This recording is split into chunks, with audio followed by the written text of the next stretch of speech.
Požarima svakako pridonose i visoke temperature zraka te dugotrajna suša. I danas su se obarali temperaturni rekordi i zraka i mora. Mateja Drmić izvještava.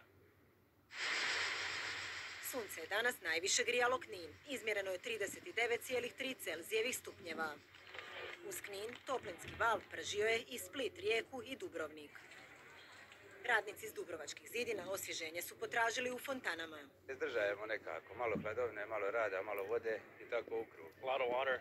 I've been in Europe for the last month or so and it's been hot all throughout.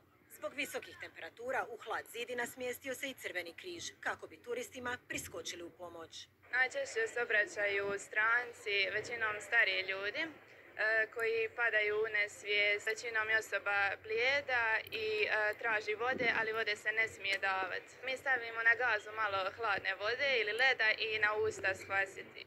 Kvase se i turisti, ali ne i osvježavaju, jer temperatura mora obara rekorde. U Puli je za 1 decimalu niža od najviše ikad zabilježene, 29 Celzijevih stupnjeva. Najtoplije more danas je bilo u Crikvenici, 29,6. Na obali ili u moru gotovo da razlike i nema. Ima, ako malo zaronite.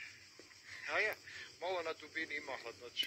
A ovako je ovo pri površini je malo povruće. Nema neke razlike. Znači, ja mislim da je preko 28 stepeni. I na kontinentu traže osvježenje. Evo, rashladno sa sladoledom i kupanjem na Gobici. Imam sve što trebam imati za ljeto. Šešir, kratke hlače, travu. Svaki dan sam 4 sata u Dravi. Idemo teretanom gdje je klima i svako malo pobjegnem na more. Zbog visokih temperatura zavodi za hitnu medicinu bilježe porast intervencija.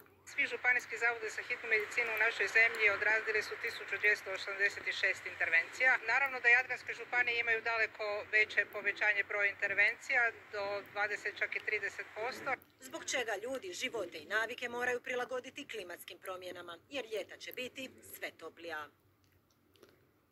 A svjetski su znanstvenici upozorili